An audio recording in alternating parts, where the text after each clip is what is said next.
Stop paying $15 for a burrito bowl. Instead, make this homemade Chipotle bowl with double chicken that cost me less than $6 per serving. Let me show you how to make it. First, for the fajita veggies, slice up a red onion and some bell peppers and cook in a pan. Add salt, pepper, and some oregano and cook your vegetables until they look like this.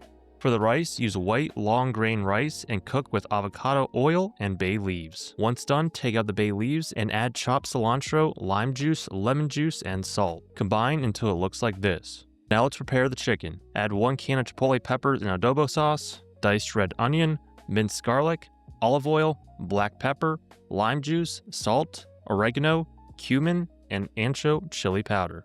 Blend it up until it looks like this. For the chicken, I'll be using chicken breasts instead of the traditional chicken thighs used at Chipotle, and place them in a Ziploc bag with the marinade for 8 hours in the refrigerator. Once done marinating, heat the pan to medium-high heat and cook the chicken until it reaches an internal temperature of 165 Fahrenheit. I'll then dice up the chicken and place it back in the pan to get each piece fully coated. Now let's assemble the bowl. Add 4 ounces of rice, 8 ounces of chicken, which is a double portion, 2.5 ounces of fajita veggies, 1 ounce of cheese, 3.5 ounces of Pico de Gallo, and 2 ounces of romaine lettuce. And there you have it. Everything I used today cost a total of $28.47, and I was able to make 5 bowls total, which makes it $5.69 per bowl. Check out the description for the full recipe. If you enjoyed this video, check out my other recipes perfect for weight loss right here.